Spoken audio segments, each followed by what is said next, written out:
welcome to Shazza's Laughter Hour here at Radio Northern Beaches, 88.7, 90.3 FM, or you can listen via the website rnb.org.au or download the app TuneIn Radio. And today I have a very exciting guest.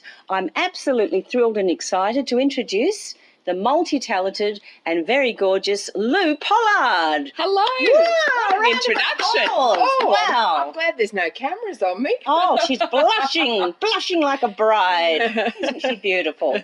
Now, Lou Pollard is a comedian, actor, clown doctor, blogger, and person of note, and she's also a dedicated single mother to 3 beautiful daughters. Yes, I think you've summed it up. I've summed it up. We can finish the interview now and you can go home. Thank you. Yes. She's a person of note. She's appeared on many radio programs, haven't you? I have, yes. ABC Radio. Oh, she's all marvellous. Sorts of she is a program. Yes. I've done play school. Hello. Oh, my goodness me. As a clown doctor. Oh, years ago now. So that was really fun. That was a career highlight. The play school came to the hospital. Oh, yeah. Went through the window to look at what the clown doctors were doing at the hospital. Oh, I didn't know that. That's wonderful.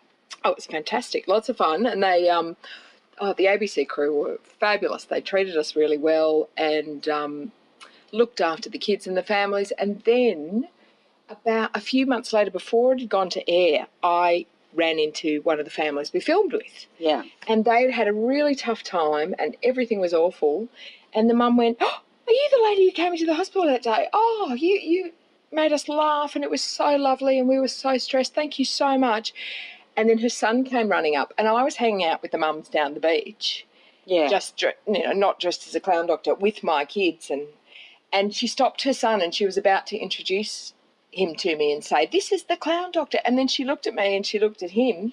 And he went, "What, Mum?" And she went, "Oh, nothing." Yeah. And he ran away and she said, "Let's not spoil the magic." No. And it was such a beautiful moment. And she gave me a hug and she said, "Thank you for cheering up our family when we were having an awful, awful time.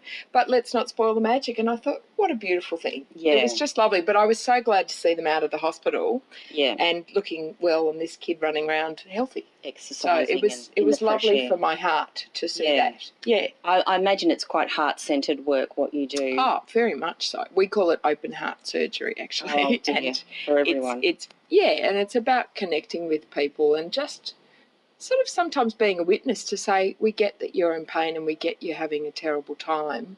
How can we relieve some of the pressure? We can't obviously do anything, medically, but we can hear you. So sometimes people tell us really personal things. There's something about having the clown nose on that makes people open up. People tell us stories all about their lives. And then, of course, you walk into a room and 4-year-olds go, "Oh, Dad is having a fight with Mum today and Grandpa is a bit cranky." And they're the truth tellers of the families because there's no filter when they're 4 years old. And so that we get told very, very personal stuff, very confidential stuff, because I guess essentially we're in children's bedrooms in children's hospitals. Yeah. So we're in a very intimate space. So there's a lot of trust, and we take that bit of it very seriously. Yeah. So, because people are, on the worst day of their lives. Sometimes their kids they've just been told their child's got a tumour or something awful. Mm. So they're often in shock. They're very vulnerable. So we like to just look after them. Yeah, it's a wonderful organisation and it's Australia-wide and worldwide too.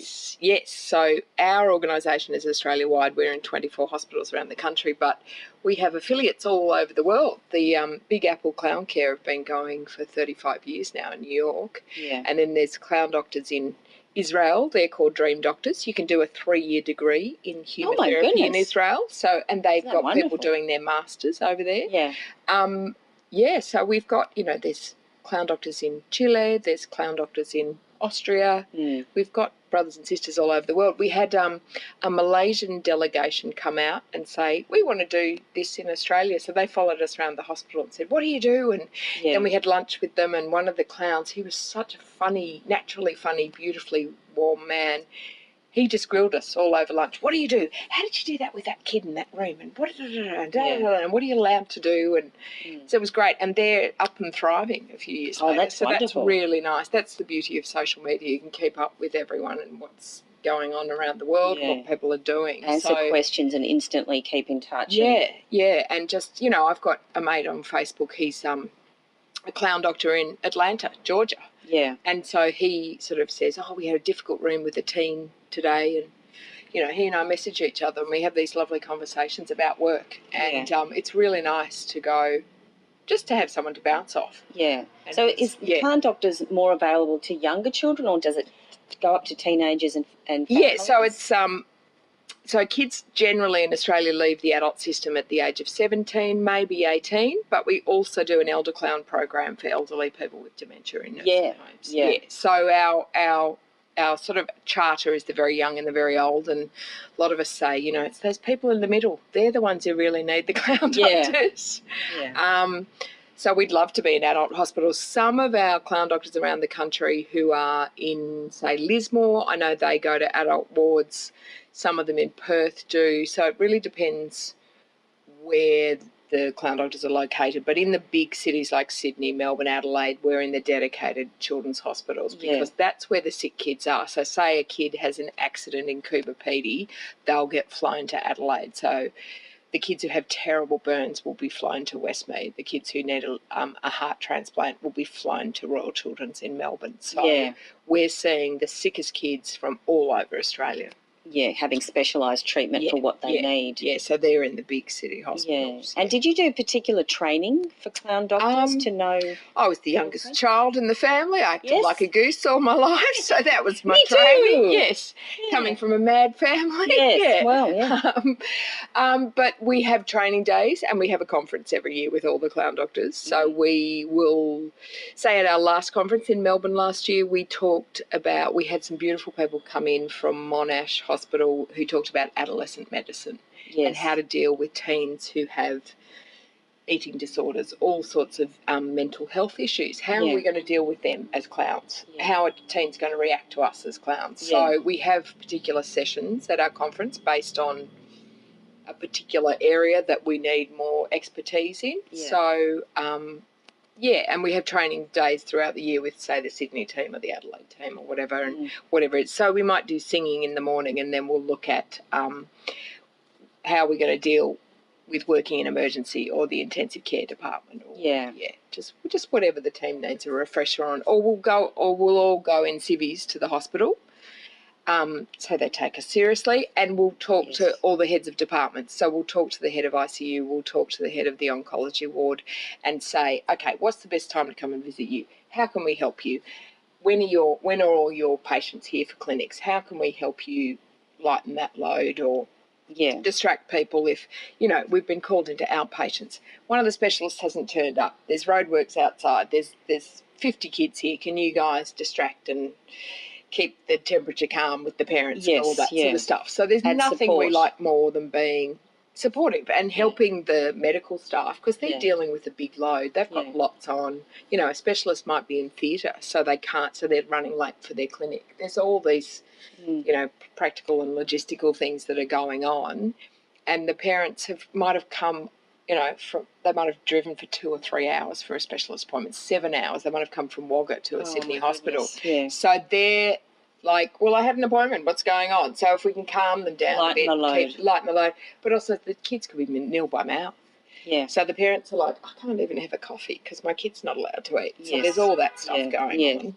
Yeah. So we have training in how to deal with that. So when we get a new clown doctor in, we'll have training days before we put them in the hospital. Yes. Whereas when I started, it was just throw yourself in the deep end and hope so for the best. So how long have you been doing this for, Lou? What am I up to? 11 years now. Oh, my goodness, that is a long time. Yeah, but I went to the first meeting in 1996 when they were setting up the clown doctors because someone said, we're setting this up. And I said, what's a clown doctor? They said, well, come to the meeting and find out. Yes.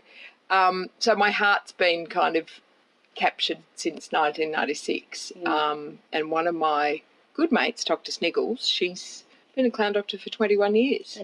And now she started in Sydney and now she's in Lismore Base Hospital. Oh, I'm glad it's going Australia. So it's all over the country. Yeah, so it's just really great organisation to be a part of. And it's one of those things where you just go, I'm so tired, I don't feel like doing it, I'm not happy today, I'm grumpy, my teenagers are annoying, and then you get in there and meet these amazing families. Yeah.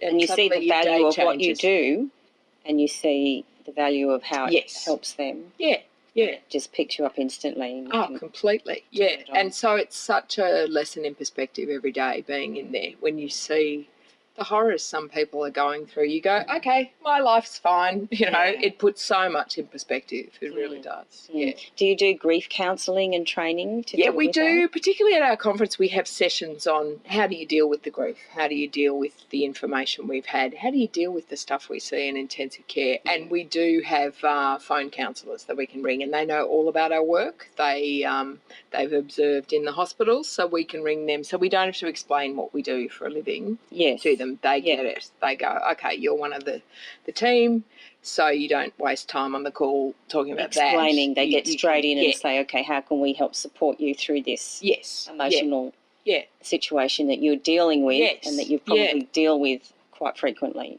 Yeah, and not put it off and not go, I'll be fine. I can just put on a happy face indefinitely because that's not. So talking through, but do you have any other strategies? Well, we debrief at the end and at the beginning of every round with our partner. So we always work in pairs as clown doctors. The elder clowns who work in nursing homes with people with dementia, they don't. They work on their own. So they will be doing their debriefing as part of a team because there's people in Sydney, Melbourne and Perth doing elder clowning, so they'll talk to each other. Yeah. But we always talk to our partner. We'll say, you know, what were your challenges today? How did you feel about that? You know, when you're in intensive care and you see, a bed going out and it's covered over, and you just go, oh, okay, there's a child that's no longer with us, and you see the family around, you're dressed as a clown. You obviously have to get out of there quickly, but you've seen that. So it's good to be able to go, okay, let's go and have a cup of tea, let's talk about that. Yeah, you know? No, it is very, very important for you to continue on. Yes. Otherwise the emotional impact would be too much. Yeah, and especially after years and years, it builds up. I know we had one grief counsellor in who said grief is like a bucket and it just keeps being filled and eventually it will tip over. Yeah. And I thought that was a really great way of me looking at it, because she said it just keeps dripping into that bucket. And some kids, you know, really get under your skin. I mean, it's, some kids you just go, oh, they really have an emotional, they all have an emotional impact, all of them. It's all wrong, it's all hideous, but for some reason there's a serendipity in the clown doctor world where some of us will meet certain families a lot more than others. So you'll see these kids years after years and then suddenly they're not there anymore. And then you find out, oh, they're really not there anymore.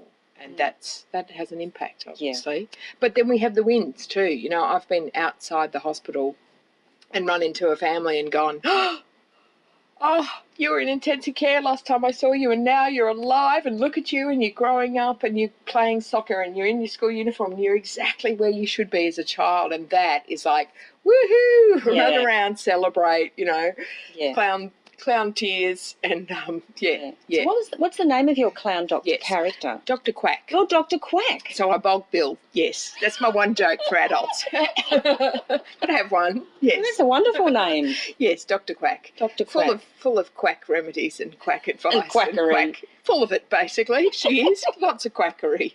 Does it take you very long to dress up as Dr. Quack? Not really. I've got it down to a fine art. I wear a nice leisure suit.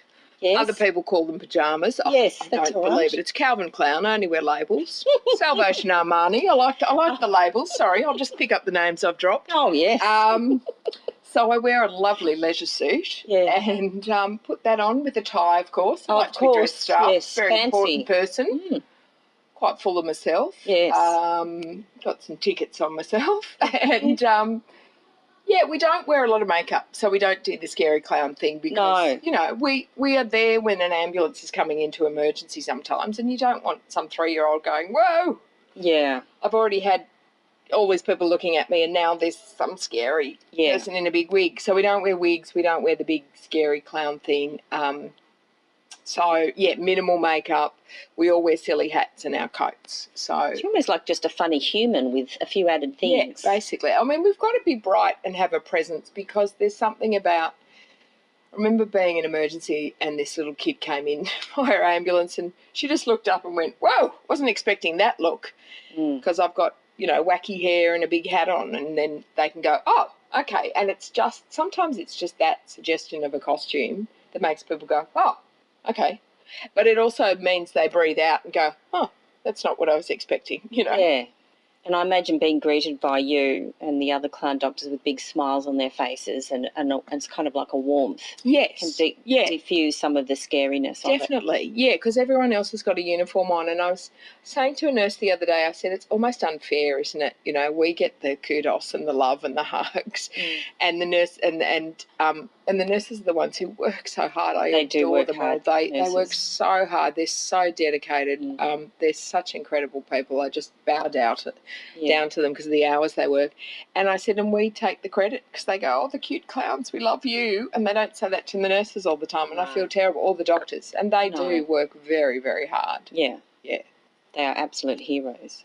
Yes. And Lou, you also do public speaking on behalf of clown doctors, is that right? Yes, the charity's called the Humour Foundation. Humour Foundation, So I go and talk to, so it might be palliative care nurses, it might be dentists I've spoken to, it might be someone from a Rotary Club who wants to raise money for us.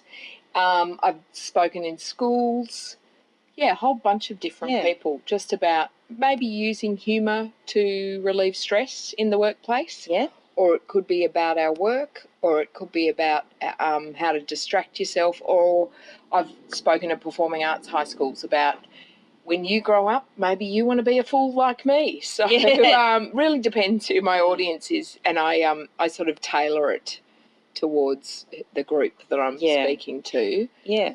I actually did a laughter and relaxation and stress relief workshop for some ladies who were in a breast cancer support group here at the Northern Beaches at Mona Vale, and they mentioned they'd had a speaker who was a clown doctor. Yes, and the Pink Ladies, and they said she was brilliant. Right. She was funny. She got us flattering. We were crying. We were laughing. We couldn't believe how wonderful she was. And how lovely. I try and get them a couple of years ago to have a bit of a dance or a bit of a sing or do something physical when I'm speaking, because years ago they used to get sort of more medical talks from our medical director, and I was terrified. I was intimidated. I'm not a medical person. No. I thought, I've got to speak to these medical people. I've got to learn all the jargon. But I went to a conference and people were very dry and very, I'm going to speak to you for an hour about WH&S issues and and I got up and I thought, I can make them laugh, and I can get them to sing or dance or get up in their seats and have a bit of a boogie or do something a bit different. And that's sort of my point of difference as a speaker. Yes. Not just the funny, but that I'm just getting them up. Not audience participation, because some people are terrified of that.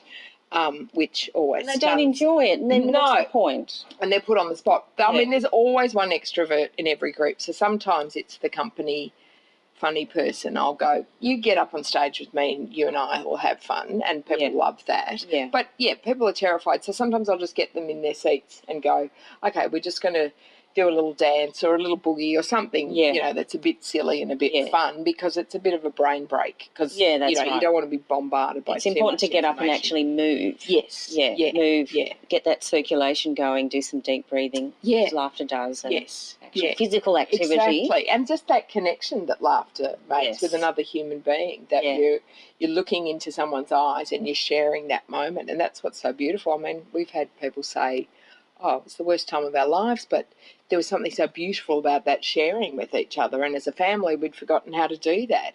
One mum, I saw her on a plane actually, and she said, you reminded us just to connect, just through laughter. And she said, why did it have to take my kid getting cancer to have that reminder kind of thing? And I thought, that's what it does. John Cleese talks about that laughter connects people. Yeah, that it's this shared experience that we have, and when we see that glint in someone else's eye, that's what makes us all human, that ability to laugh. And I think, working with people with dementia, I remember when we did a study with New South Wales Uni, and they said, think it's one of the last things to go, our sense of humour. Yeah. And that gives me a lot of comfort.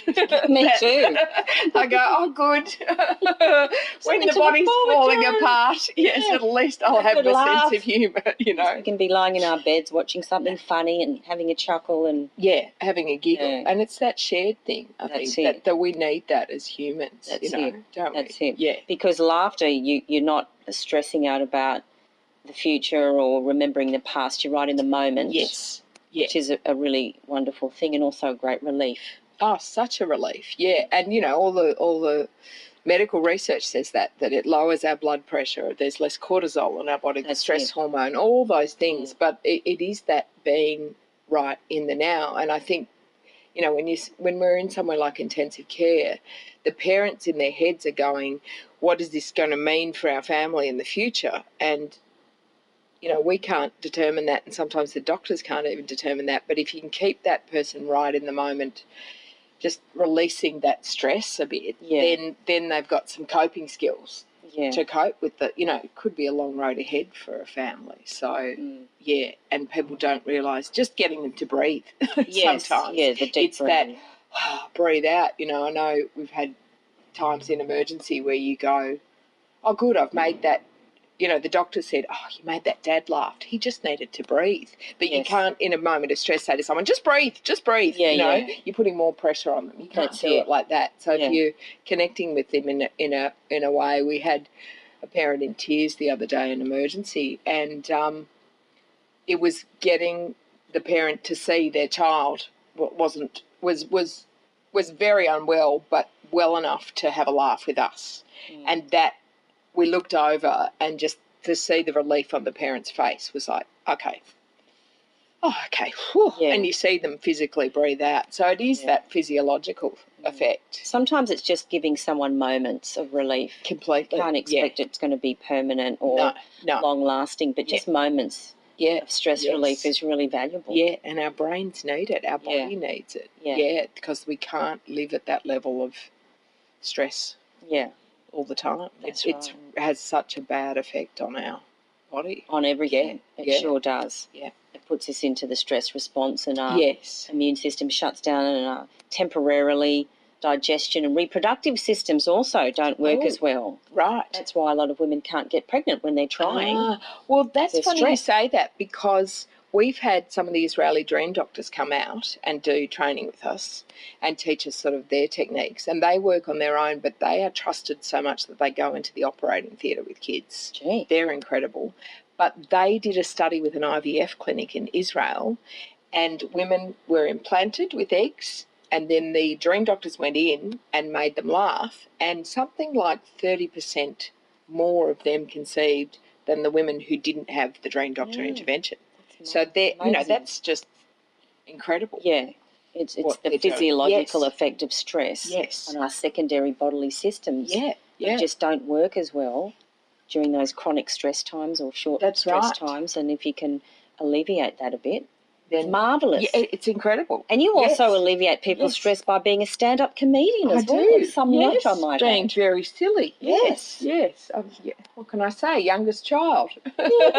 And years of experience. And not just stand-up, but you've done festival shows, one-woman shows. Yes, for the Sydney Comedy Festival, the Melbourne Comedy Festival. Where else have I been? Adelaide Fringe, Woodford. All over the place. Yes. And do you have a particular theme about your stand-up comedy? Well, for about the last 10 years I've been doing a lot of single mother comedy. Yes. Single mother comedy.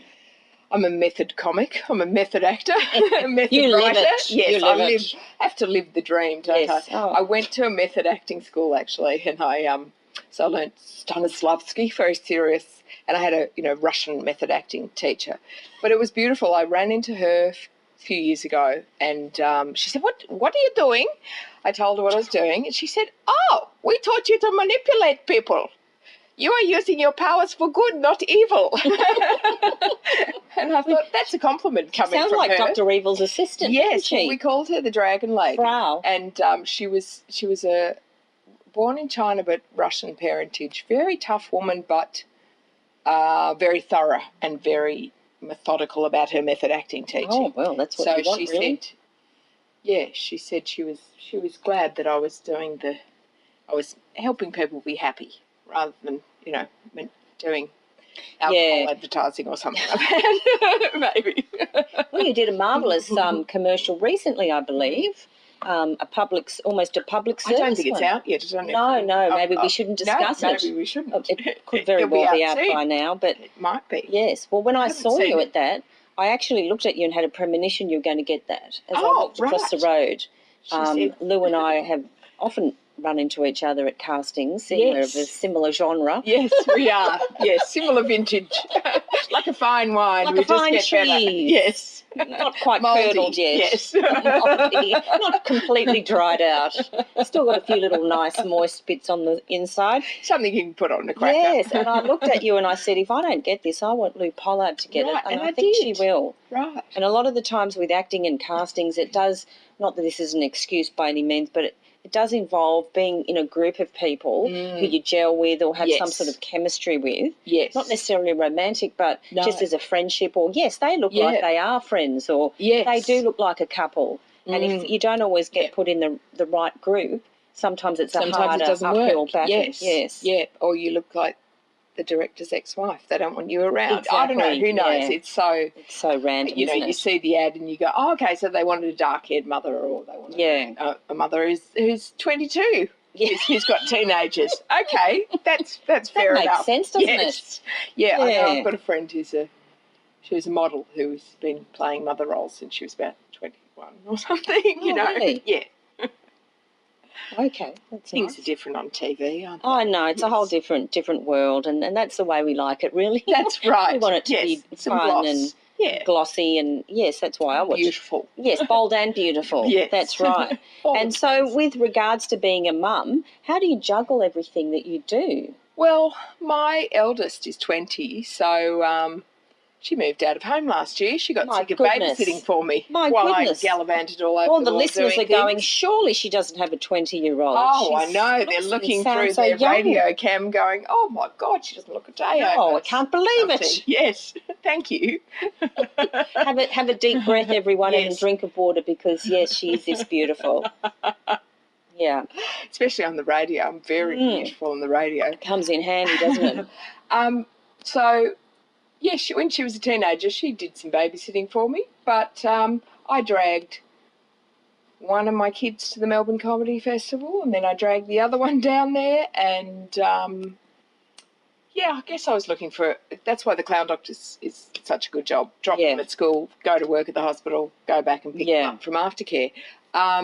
So I did have a big break from stand-up comedy because I had 3 kids and they were too little, and it just got too hard, and I was driving – from my place to my mum's place, drop them off, go and do a stand-up gig, get heckled and yelled at, and go really badly, and then go back at 11 o'clock at night and pick up the kids and drag them in the car and then put them back into bed, and then everyone would be cactus the next day for school. Yeah. So I took about 5 or 6 years off stand-up comedy and just went, it's all too hard, I can't do it, and then became a single mum.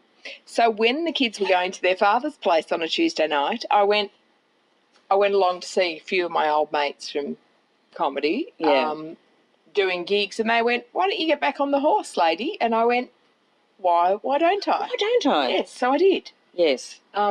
Because I had more time and they were older. And, there's that age group where you really can't leave them for too long. No, that's right. But now they're fine in the casino car park. That's right. Just as long as you leave them a bowl of water. Exactly. And the window's open. Yeah, exactly. Yeah. Even an inch will do. And the cat's fine babysitting. She's good. She's well trained. She can't quite use the cat door, so they can't get out. So it's all fine. Yeah, we just leave them in nappies and they'll be fine in the car for several hours. The 15-year-old. She gets a bit upset, but she gets upset with my fashion too. So you can't please everyone. That's that age group, isn't it? I've got to give her something to talk to her therapist about when she's in her 30s. That's it. So I can't be the perfect mother.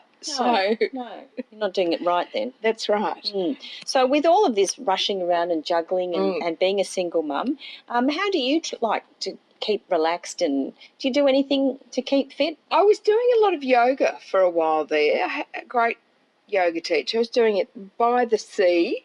I've been a bit lazy in the last year. Haven't been doing as much yoga, but went to a class with my 15-year-old the other day and went, oh, that's right, this could be good. So with the hospital work, I in summer I like to wash away the hospital sometimes by going for a swim in the ocean. We are So very an ocean fortunate pool, to live at the water. Yeah, so depends where I'm working that day. Obviously at Westmead, it's a little bit far from the ocean, and I'm not tempted to jump in the Parramatta River. No. But if I'm working, say, Sydney Children's Hospital at Randwick, quick down Coogee Bay Road.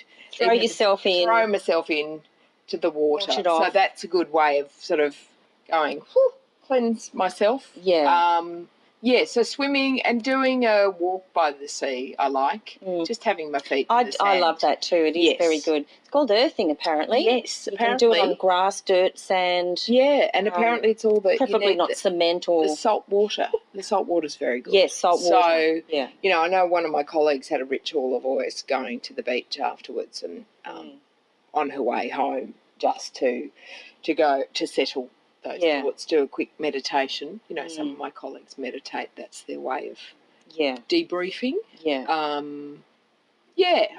So I like to get out and have a walk.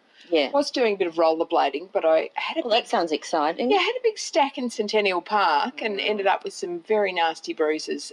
Didn't break anything, but close to. Yeah. So I'm having a bit of a break from the roller try skating. Something else. Yes. Trampolining might be better, or why something not? with a soft landing. Yeah. Although there's been a few accidents at those trampoline places, apparently, according to the doctors. Yeah, I'd just stick with soft sand walking, perhaps, and wine. Television watching.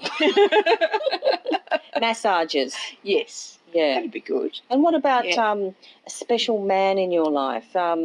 Can I? Oh, well, there's some very good-looking doctors at the hospital. I'm sure. But they don't take me seriously, Sharon. I don't know what that's going on. Well, if you're a doctor and you're listening to Shazza's Laughter Hour today on Radio Northern Beaches, and you're interested in meeting lovely Lou Pollard. Meeting an idiot, a professional fool. Well, that's one way of looking at it. I'd say a gorgeous lady. Please get in touch with me via my Facebook page, Instagram or Twitter, and I'd be very happy to. She's setting up a dating agency now. Facilitate an introduction. Yes, that's going to be my side business. Yes. I'm going to hook up all my guests. Right. Only the special ones, though. Oh, good. Yeah. Okay. The other ones, no. No. Right. Yeah. I thought all your guests were special. They are, right. Yeah, but some more than others, no. Yes. And what kind of music do you like listening to? What kind of music do I like? Favourite kind of music? Sometimes it's funny, if I'm going out to somewhere like the hospital, sometimes I like listening to really kind of Midnight Oil or a bit of Metallica or a bit of Akadaka. Yes. Really kind of get you angry, going. Get myself fired up for the workday kind of stuff. Or just to unleash the emotional tension of, I've got to deal with a lot of stuff. Yeah. Or, been dealing with my teenagers and I've got to get in the headspace. So a bit of angry rock I like. A bit of Rage Against the Machine, that kind of thing. And then other days, let's put some soppy Smooth FM on. Oh, yes. Northern Beaches Radio, of course, is what I listen to. Love a bit of middle of the road, kind of a good ballad. But also to the side or the right side? No, right the in the middle there, the middle lane. The most soppy. I'm not a fan of Celine, I must say. Oh. I'm sorry to break everyone's hearts. Oh, gee. But I do like a good power ballad because we sing at the hospital, so that's a good vocal warm-up on the way. Okay, yes, of course. Not so good if I'm catching the train or the bus. To the hospital. You have to do that into your handbag. Yeah. But you do have to do a vocal warm-up because you're talking non-stop, aren't you? Yes, and we're singing a lot. So we'll sing together in our little room cupboard that we use to warm up in at the hospital. So if I'm driving, I don't have a car, but if I steal a car, borrow a car, go get whatever, something like that, I will have a big sing in the car. Yeah. To get myself fired up. Yeah. So a good power ballad will be good. So what ladies would you like to hear singing? Yes. Who would you a bit of Aretha. I'm more a fan of those kind of ladies. Who else do I like? A bit of Sinead O'Connor. I like a bit of anger. I like a bit of anger with and my angst. And angst with my power ballads. As you go into the hospital. Why not?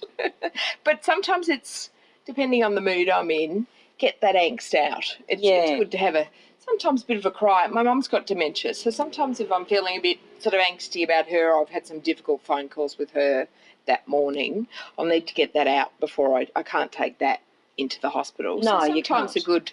a good sing. Yeah. Singing is very good for us. Very cathartic. Yeah. I like it. So Yeah. I used to sing in choirs. I don't anymore. I just don't have the time. But I love singing, and I've always sung, and my mum sang, and yeah, so a good warble, or even C is for cookie, that's good enough for me. C is for cookie, something stupid like that. Yeah, yeah. One of my or Muppet favourite, something like that. Yes, a Muppet favourite's a good one, isn't it? Phenomena, Yeah. Or I do like The Rainbow Connection by Kermit. I used to play that on the piano when I was growing up. So I love a good Muppet song too. Oh, they're lovely. Or what is it, that Fozzie Bear song? I hope that something better comes along. You could record that. Yes. Yeah, or a bit of Dolly Parton. Oh, Dolly's great. I do have very eclectic taste. Yes, me too.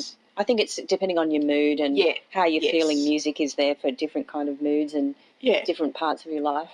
That's right. And I like a bit of country music sometimes. Oh, yes. Twang? But I do like the Tammy Wynette, those kind of old school kind of country. I'm not into the new country stuff. Well, the new country stuff is almost it's just a blend of different things really in a country hat. That's right. Maybe some boots. Yes. It could be anything. Maybe a few spurs, but Could be punk rock, it could be anything. That's it's right. Country. Yeah. Mind you, you don't have to be a purist, but yes, they try and modernise things nowadays. Yes. I don't like that modern stuff. No, I don't like that modern stuff, Pet. I do like a bit of, maybe a bit of Frank Sinatra or, something like that. A bit of crooning. I like a bit of crooning. Oh, we need a nice crooner to come on. Yeah, bit of Kate Bush. I've got very, as I said, eclectic that's taste. almost everything. Yeah, and then I've got, kids at home. My own kids went through a One Direction phase. Oh, yes. No Direction. Didn't we all? Yes. So know the words to a few of their songs, but we don't sing them anymore. No. It's illegal in my house now to be affiliated with One Direction. That's a shame. They're off the menu. They are off the menu. So they are very talented, though, those young fellas, I must say. So my kids will play me something and I'll go, oh, that's good. But my youngest is, she's right into Nicki Minaj at the moment. Oh, okay. Bit of profanity. Yes, oh dear. Oh, hello. Bit of racy language. And I was listening to it. I said, I don't think you should be sharing that with the teachers at school when you're listening to that. But I like a bit of Nicki Minaj to get fired up. It's it's almost like a tongue twister, some of the rap that she speaks so fast. It's quite incredible. If you're an actor, getting your voice up, maybe. I sort of marvel at the skill of it and the technique. Yeah. But I'm also doing a Shakespeare dance party show. Goodness me. On the 11th of March at Hustle and Flow in Redfern. And so it's a whole bunch, it's a group called the Leftovers Collective, and we are doing Shakespeare monologues or sonnets we're sort of rapping them, and I'm rehearsing that next week, and then we're doing this show, and so I've been asked to be a part of that. It's a one-off show. They do these incredible sort of public events, and they're free and for people to come along. So I went, oh yeah, I'll do a bit of that, but I'm feeling very white, so I've been listening to a bit of Eminem, and, but then I listen to these incredible rappers and go, wow. Yeah, it is a real skill, isn't it? It's incredible skill. And I remember back in the 80s, back when dinosaurs were roaming the earth, I had a friend, and he came back from America. His dad had been sent to America to work, and the family went with him, and he brought back all these American rappers. And he brought back all these. Yes, he did. They were very small people. Yeah.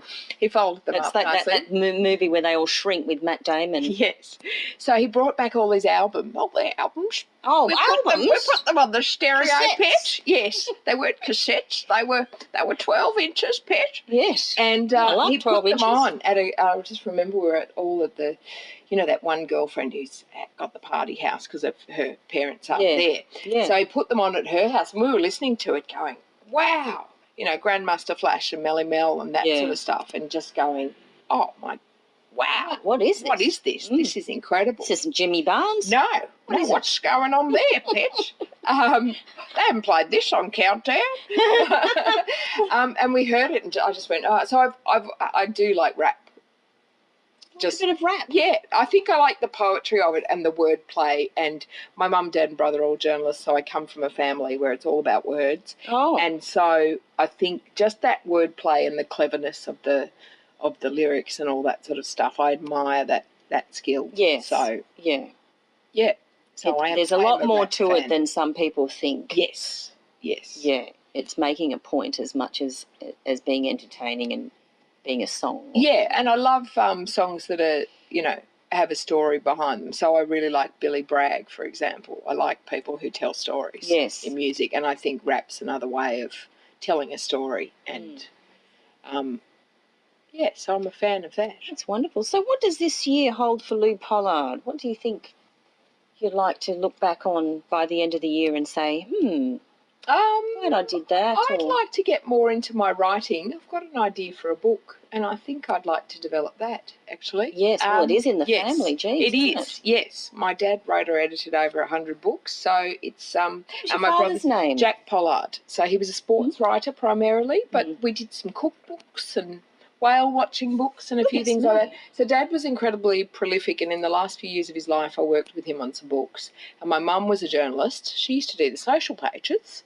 Really? Yes, a million years ago. Did she go to events and she went to all the events and reported on them. So glamorous. So I've got all these, we've got these books of clippings of her from the social pages of going out. So she used to go with her best friend, who was a photographer, and go and photograph the beautiful people and do all that. And my brother's a journalist. He edits a newspaper in Bangkok.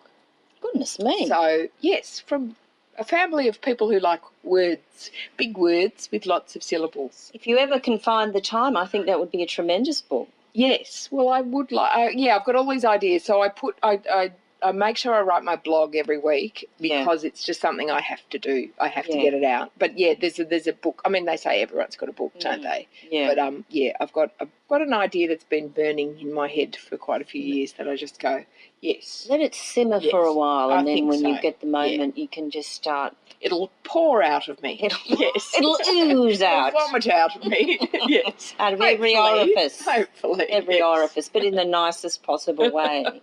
That's wonderful. Yes. And so I know you, with the clown doctoring, you sometimes go up to one of our Northern Beaches hospital. Yeah, we go to Bear Cottage, yes, which is an incredible facility. I think all of us who go there wish that it didn't have to exist, but it does. So it's one of the very few hospices for children in Australia. And the people who work there are just unbelievable. The service they give to families who are having end-of-life care for their child there is quite incredible, but it's also respite care for kids. Yeah. So, we've met families where the parents, they're caring for a child 24/7, and they might have been told that when their child was born that their child has what they call a life-limiting condition. Yeah. So the parents are never having time off, so they can take their child to Bear Cottage and have some respite care for them. So the parents can just go and probably sleep and recharge or even have a coffee. Is there accommodation for the parents, or do the children stay there? Yes, so there is accommodation for the whole family. So you could have siblings staying there as well. So there's end-of-life care there as well, but also respite care.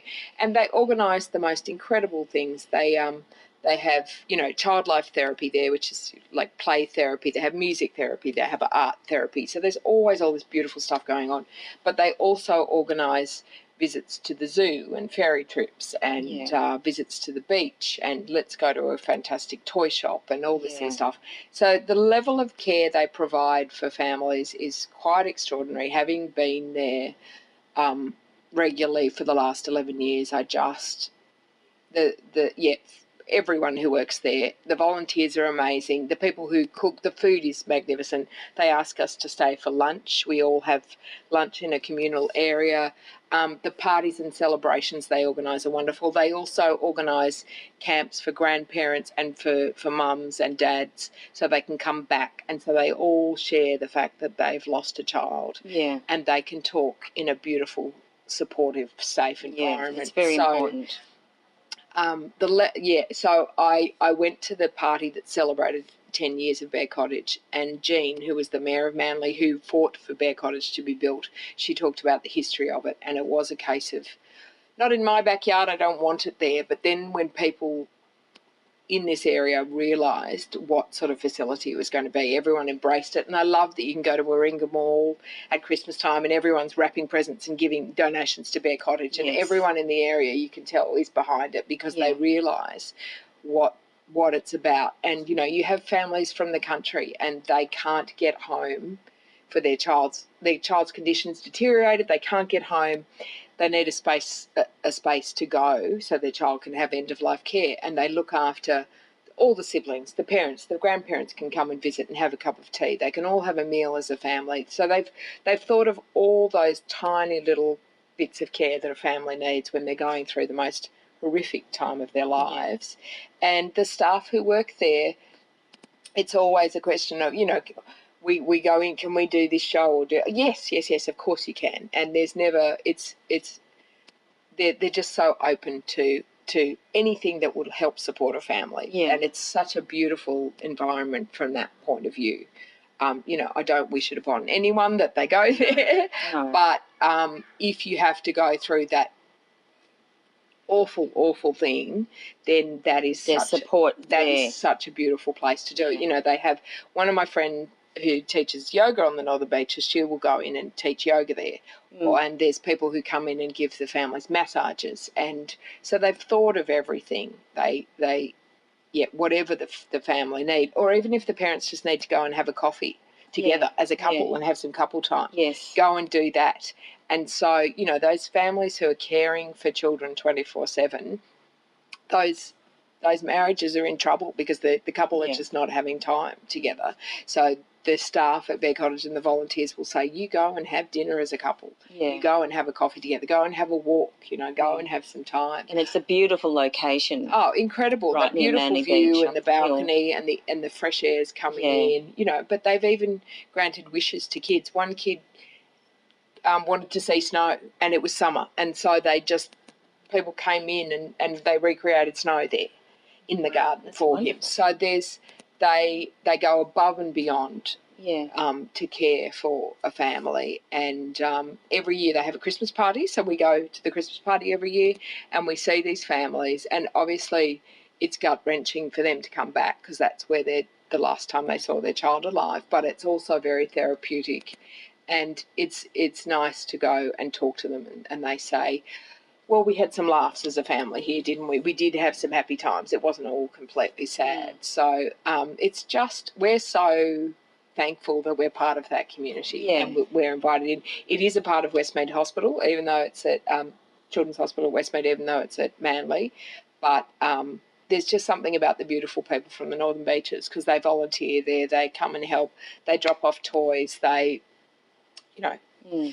So, like I said, if you've got to have a space for that, which we do, unfortunately. I wish they were out of business, but they won't be. You know, it's a beautiful place and it's purpose built. So they've thought of everything. There's the pool, the hydrotherapy pool downstairs. The staff who work there are just magnificent human beings. I've been to funerals where 20 people from Bear Cottage have turned up to help that family through their grieving and the whole process. And they were like, well, we were there when their child was dying, of course we're going to go to the funeral. So, and the volunteers are amazing. One of my mum's old friends, Wendy Blacklock, who was a bit of a TV star. I remember Wendy Blacklock.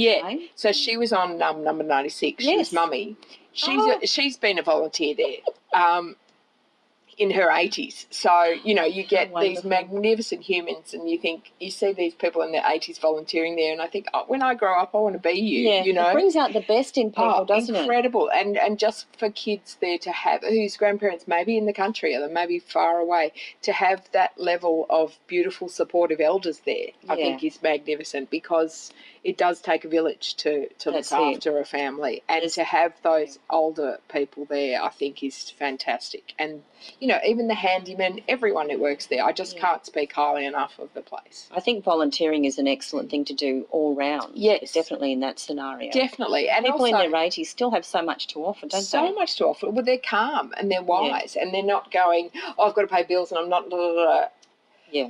they're not worried about the trivia of life, and so you see them calmly holding a baby so mum can go and have a shower. I see that at the hospitals too, and there's a level of calm there that you don't get when you're in your 20s.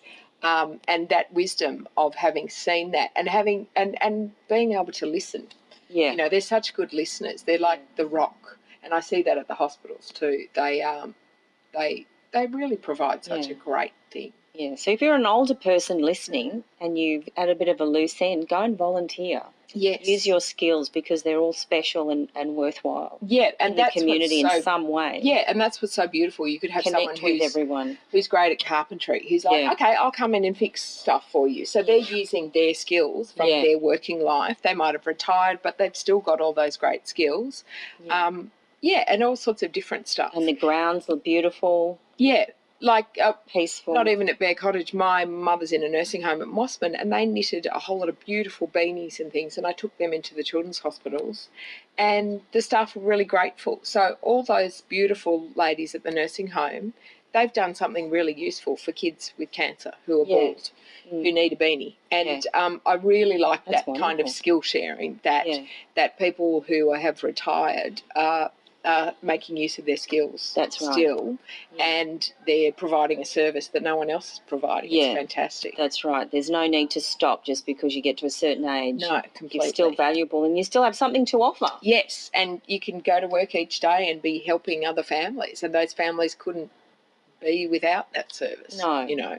And I think it's important after the event when the families can get together with other families and parents and grandparents and share their experiences because they know exactly what it's like. Yeah, and to what go through that. Yeah. Other families or friends can be sympathetic but not have that core understanding. Yes. So you can relax and be with someone and go, okay, you truly understand the pain I've been through. What I've been through. So I think it's a wonderful facility to have it afterwards, that people can go back for years afterwards. And they have dads camps, and so they'll have a barbecue with the dads, and then they'll take them, say out on the harbour or something, and all the dads can talk, and they can have that bloke space, the shed where all the blokes can be talking about, we got forgotten as dads when our child. I know they don't have to be strong all the time. No, that's right, and they can grieve together, and that's such a healthy thing as a society to have. Yeah. So anything we can do to support Bear Cottage, I'm like, go and do it. Yeah. Whether it's $2 coin for wrapping paper at Warringah Mall or whatever, just get behind it because it's such a great facility, and they have a beautiful dog who lives there, Frankie. So they've got dog therapy. A therapy dog, which I think are excellent who is just extraordinary. And I just think if Frankie could talk, the stories that Frankie has been told, especially by the siblings, they're in grief. The parents are worried about the sick child, but that dog is hearing from all those kids who are about to lose a sibling or who are, What kind of dog is Frankie? A Labrador. Yeah, Labradors are wonderful. Just magnificent. We were doing, Dr. Quack does very dodgy magic, so I was doing this very dodgy magic trick, and I just felt this. I looked down, and there's the head of the Labrador, and Frankie had just stuck her head between my legs, and it was like she looked at me like she knew I was a dodgy magician, but she interrupted right at the right spot. So a comedy time is brilliant. That's what you need, isn't it? That's right. The extra comedy boost. Exactly. Yeah. No, I love a bit of animal therapy. It's great. Yeah, they're good for traumatic stress disorder. Definitely. Return veterans. For everyone. For elderly care. For nursing homes, for all sorts of stuff. People in wheelchairs. It's a wonderful thing to have in to pat an animal is fantastic. Yeah. Well, I'd like to pat you, Lou. I'd love to pat you, darling. And say thank you very much for coming on Shazza's Laughter Hour and being my very special guest this week. I hope people got to laugh. Yes. Well, I think they were entertained and informed and got to know you a little bit better. Great. And we'd love to have you back another time. Oh, thank you for having me. All the best, and keep up the good work with the Clown Doctors, keeping people laughing and supporting the families and the children. And also rewarding. Look after yourself too, being such a fabulous, busy single mum. Too busy. Too busy, but it's... Wouldn't have it any other way. Wouldn't have it any other way. You're making the most of life, which is wonderful. That's true. Grabbing life by the throat and running with it. By the areas that need grabbing. That's right. So thank you very much again. Thanks for having me. Shazza's Laughter Hour. And a round of applause for Lou Pollard. Thank you very much. I think it's time for a song, and I'm going to play a special one in honour of Lou Pollard and hard-working women everywhere. It's Dolly Parton singing 9 to 5, a song she wrote for the comedy film 9 to 5 in 1980, and the song won her an award for Best Country Song and Best Country Vocal Performance Female, and was also nominated for an Academy Award and 4 Grammy Awards. So here's Dolly singing 9 to 5. And stay tuned, and until next week, have a happy, healthy, laughing day.